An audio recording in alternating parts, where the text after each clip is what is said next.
Welcome friends, Asgardian warriors and lovers of mythology. Today, we will dissect the final battle of the Norse universe. This is not merely a contest of strength. This is about two generations, about inheritance, and about the true definition of supreme power. The All-Father Odin versus Thor Odinson. The Lord of Asgard versus the God of Thunder. Father versus son, king versus prince. The wise one versus the worthy one. You have witnessed them fight side by side. You have witnessed them argue. But when the hammers strike down and the magical runes burst into flame, when the power of Odin collides with the power of the storm, who truly triumphs? Let us begin with the character most of us grew up with, Thor Odinson. Son of Odin, but more importantly, son of Gaia, the Earth Goddess. That is a detail many overlook, yet it is the key to his infinite strength. Thor is not simply an Asgardian god. He is the living bridge between heaven and earth. Imagine the wild landscape of ancient Norway. In a sacred cave, Odinforce, Lord of Asgard, together with the elder goddess Gaia, created a child. Odin's purpose was not pure. He wanted an heir who carried the blood of Asgard in his heart, but whose roots were bound tight to Midgard, so that one day, that bridge would protect humankind. Thor was born with a destiny already laid out. But destiny cares nothing for character. Growing up as the Golden Prince of the Golden Palace, Thor was every teacher's nightmare. He was hot-tempered, arrogant, eager for victory, and loved war more than any feast. While Loki honed his cunning, Thor honed Mjolnir, and it was that very arrogance that nearly destroyed everything. The greatest turning point of his life was not slaying a dragon. It was when Odin stripped him of his power, sealing his soul within the crippled body of a medical student named Donald Blake. That time of exile, stripped of immortality, forced to walk with a wooden cane, witnessing human frailty, changed Thor forever. When Mjolnir finally called him back one stormy night, when the cane transformed into the divine weapon, Thor was no longer a spoiled child. He had become imbued with compassion. He no longer fought only for the glory of Asgard. He fought for an old woman in New York who could not pay her rent, for a child lost in a dark alley. That is a virtue Odin could never teach. Only Midgard could teach it. And then comes the time we must speak of the Thunder God's true power. First, physical strength. We are not talking about lifting a building. We are talking about things that defy cosmic logic. In the state of warrior's madness, Thor's strength increases tenfold.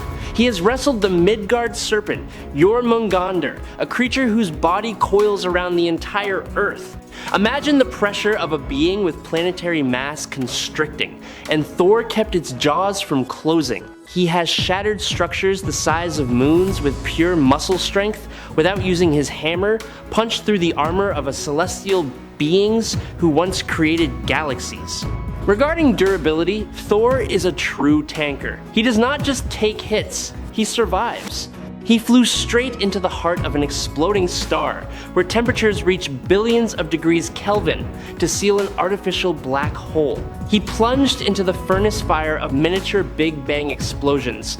He once had his arm severed by Knul, the Lord of the Abyss, and continued fighting. The God Blast, Thor's mightiest attack, has shaken the entire Marvel universe. A blow so powerful it made even Galactus flinch and dodge. That is a level of destruction meant not for planets, but for reality itself. And Mjolnir, the sacred Uru hammer. It absorbs cosmic energy, opens time-space portals, and allows Thor to travel thousands of times faster than light. He can swing the hammer to create a vortex shield protecting an entire city, or hurl it through anything. Most fearsome is its energy absorption ability. You have an energy bomb? Mjolnir drinks it. Ancient magic? Mjolnir swallows it. Thor once absorbed the entire energy of a divine atomic bomb powerful enough to destroy Asgard, and fired it back at its very creator. When Thor unites with Mjolnir, he is not just a melee warrior, he is a mobile cosmic artillery. But Thor has limits. He still retains his humanity. He can be swayed by emotion, deceived by complex magical illusions. His power, though terrifying, remains largely brute force, thunder, and muscle. He excels at destroying. His father, Odin, excels in a different domain, creating and ruling reality. Mjolnir, Thor's legendary hammer, is not just a weapon, it is a symbol. Forged from the core of a dying star, in the forge of the finest dwarven smith gods, Mjolnir contains terrifying power beyond purely physical strength. But more importantly, it has a condition. Only the worthy may wield it. Thor possesses the ability to command thunder and storm. He does not just summon lightning, he is lightning. He can create storms powerful enough to tear reality apart. The God Blast Thor's mightiest attack is a fusion of divine strength, Mjolnir, and pure lightning energy. A single God Blast is powerful enough to repel a well-fed Galactus. Thor's endurance is no less impressive. He has withstood the explosive force of a direct nuclear missile strike. He stood firm against the Hulk's attacks in his maddest state. He has survived an explosion equivalent to a supernova. Thor's body is a mobile fortress. When Thor holds both Mjolnir and Jarnbjorn, the ancient battle axe, he becomes the soldier of two worlds, the power of ancient tradition and the might of the modern weapon. And when Thor possesses the Odinforce, which has happened many times in history, he becomes Rune King Thor, a version even Odin had to acknowledge as an equal. Thor single-handedly fought and repelled the Midgard serpent, Jormungandr, during Ragnarok. In mythological terms, this is the foe prophesied to kill Thor. Yet Thor traded his own death to destroy the serpent, walking 9 steps before falling 9 steps of a god who never gave up. Thor stood firm against Gorr the God Butcher, the god slayer who massacred hundreds of gods across the timeline, and ultimately defeated Gorr even when Gorr wielded All Black the Necrosword, a weapon created by Kunal, the primordial god of darkness. In the battle with Worldbreaker Hulk, the angriest and most powerful Hulk version ever, Thor was one of the very few heroes not completely beaten down. The two giants created seismic shockwaves felt from outer space. As Rune King Thor, he defeated Loki in a state where Loki held the power of multiple gods, including the stolen Odinforce. Rune King Thor did not just defeat Loki, he erased Loki from existence and rewrote destiny. Thor has faced Galactus many times, and though never winning absolutely, he is always the one who rises. Galactus once admitted that if Thor were not restrained by moral limits, he could be a true threat even to a cosmic entity. In the battle with Bor, Thor's grandfather, a god even stronger than Odin in his youth, Thor fought evenly and ultimately triumphed through a combination of strength and an unyielding will. Thor lifted Mjolnir again after being judged unworthy, not because anyone granted it to him, but because he paid the price through his actions. This is a feat not of muscle, but of the spirit, and perhaps this is Thor's greatest feat. Thor is arrogant, this is no secret. He was banished to Earth by Odin to learn humility, and he learned it, but not entirely. In the most critical moments, Thor can still be swayed by emotion, anger, grief, love, and these are the gaps intelligent opponents like Odin can exploit. Furthermore, Thor depends on Mjolnir in many periods. Without the hammer, though still strong and faster than a mortal, his ability to command lightning is significantly limited. And during those periods when Thor was stripped of his worthiness, he is an extraordinary warrior but no longer the god of thunder. I truly hope you subscribe to the channel. It will help us immensely, and you are the most wonderful person. Thank you very much. Now let us speak of Odin. Now we step into the realm of near absolute omnipotence. Odin Allfather. If Thor is the son of Gaia, then Odin is the direct descendant of Buri, born from the ice plains of Niflheim. He was not born into silk and luxury. Odin and his two brothers, Vili and Ve, had to slay Ymir, the first frost giant, to create the 9 realms from his very corpse. From the very first breath of the universe, Odin's hands were drenched in the blood of creation. Odin's journey is not the journey of one who learns to become better, it is the journey of a madman in pursuit of knowledge. He hung himself upon Yggdrasil, the world tree, for 9 days and 9 nights, not merely hanging. He was pierced by his own spear, Gungnir, starving, staring into the abyss of the cosmos. He died there, and then he was reborn, holding the secret of the runes in his hands. That is the greatest difference. Thor gained power because he is worthy. Odin gained power because he stole it and forced the universe to reveal its secrets. And then, there is one thing no one wishes to mention: the Odinforce, also known as the power of Asgard. This is not simple magic. This is life energy crystallized from Odin himself and his two deceased brothers, amplified over millennia by the faith of the entire Asgardian race. Every time an Asgardian utters a prayer to the All-Father, Odin grows stronger. Regarding personality, do not mistake the image of the wise old man with a silver beard for his true nature. Odin is a cosmic dictator. He has annihilated entire civilizations, erased planets simply because they threatened Asgard's dominance. He loves Thor, but he also views Thor as a chess piece in the grand design. Odin's combat experience is not measured in years, but in the life and death cycles of universes. He has clashed with Galactus, driven away the Celestials, and negotiated with the very cosmic entities like eternity and infinity. Look at the power of Odin. Regarding physical strength, it sounds insane, but Odin is even stronger than Thor in his base state. He has once bent an entire realm with sheer will. But muscular strength is child's play compared to his true arsenal, rune magic and the Odinforce. Odin can bend reality, not the illusion type of Loki. The type of, I do not like the fact that a galaxy is there, let me stuff it into a candy box. He has once turned all of humanity and the entire Earth into a magical version, separated from the flow of time just to protect it. He has sealed a god as powerful as himself into a shadow. The ability to manipulate time. This is the key.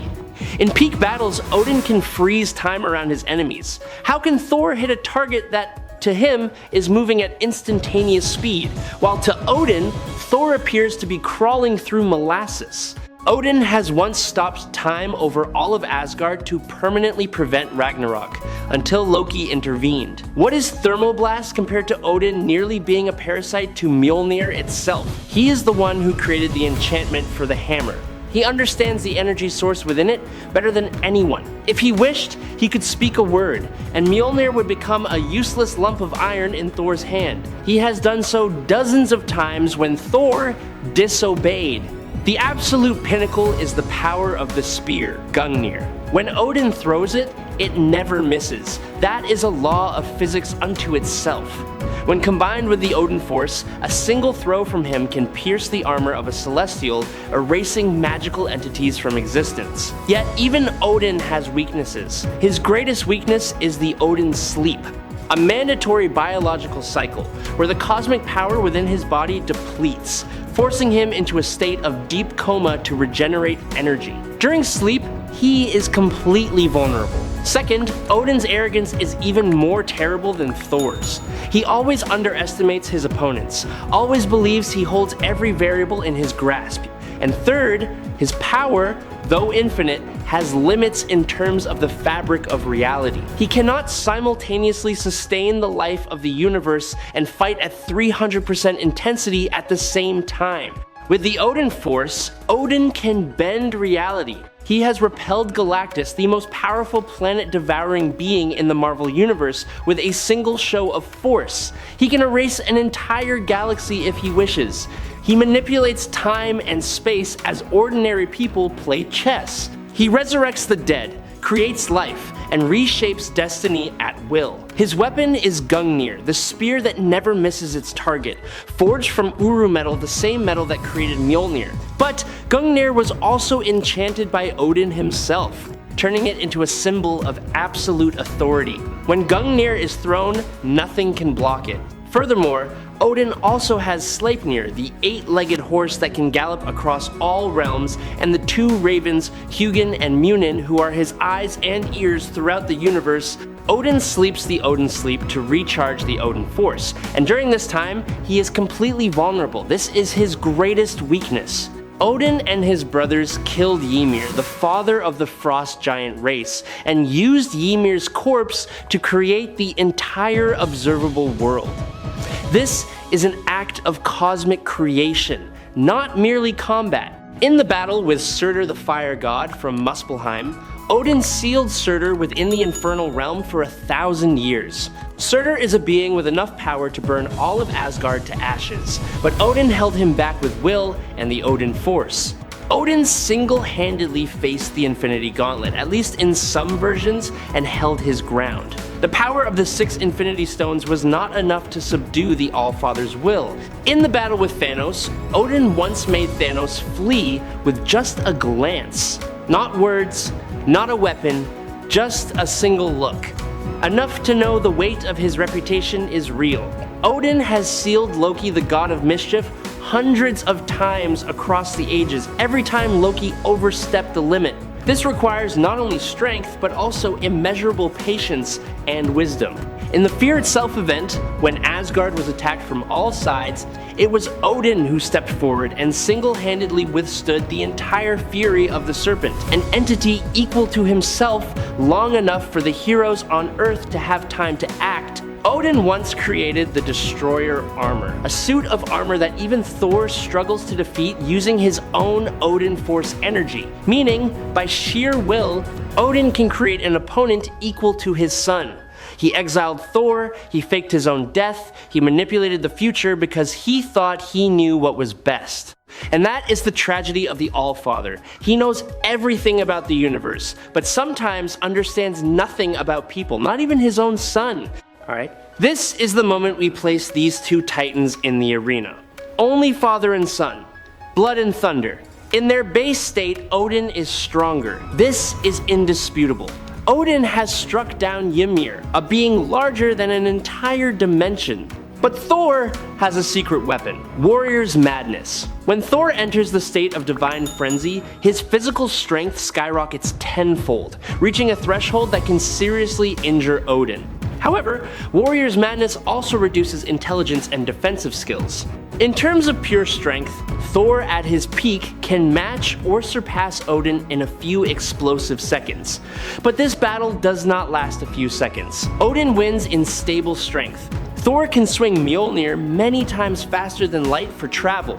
But in hand-to-hand combat, reflex speed is king. And here, Odin overshadows Thor. With the ability to see through the flow of time using the Eye of Mimir and the power of runes, Odin does not need to be fast. He knows where the blow will come from before Thor even thinks about launching it. Thor's combat speed is supersonic, perhaps hyperspeed in space. Odin's speed is the speed of thought and time. Odin wins overwhelmingly in reaction speed and foresight. This is the most contentious category.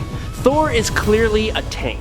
He has survived attacks that could kill supreme gods, but Odin fought Seth, the Egyptian god of death, in a battle lasting many centuries, continuously tearing each other's souls apart.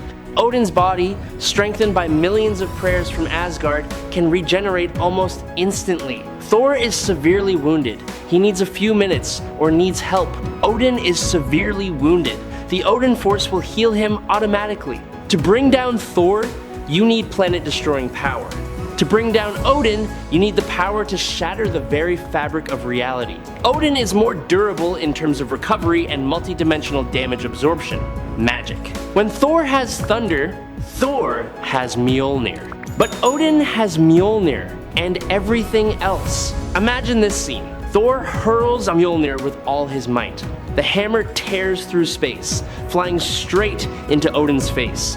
Odin simply looks at it, raises his right hand, and utters a single ancient rune word. Suddenly, Mjolnir stops in mid-air, trembles, and reverses course to fly at Thor. Thor can summon a cosmic storm that can sweep away galaxies. Odin will raise his hand and bend space-time, turning the storm into a gentle breeze, caressing the gardens of Asgard. Thor has the power of the God Blast. That is the only trump card. A full force God Blast from Thor, fired from Mjolnir, can wound Odin, even severely. It is powerful enough to pierce the defenses of a Celestial, but the God Blast requires charging time, and as stated, Odin does not give you time. In the moment Thor begins to concentrate cosmic energy into Mjolnir, Odin can already halt that process with a sealing spell. Thor is a combat genius with thousands of years of experience. He has defeated beings stronger than himself through creativity. But Odin has lived for millions of years. He has witnessed the birth and death of universes. Every tactic Thor can conceive, Odin has seen, countered, and forgotten long ago. Thor fights with his heart. Odin fights with the mind of a general who has planned wars on a multiversal scale.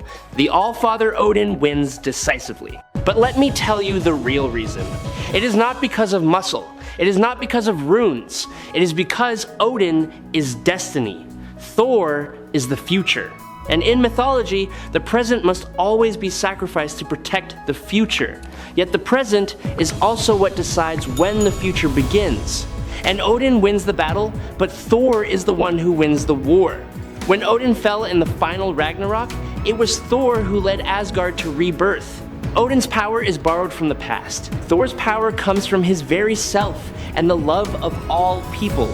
And now, warriors, I want to hear your opinion. Could a Thor who has inherited the full Odinforce travel back in time and defeat Odin in the past? Comment below and let me know whose side you are on. And do not forget, smash the like button, strike thunder upon the subscribe button, and ring the notification bell so you do not miss any of the next cosmic battles. Share this video with your Asgardian brothers. For now, see you in the next reality.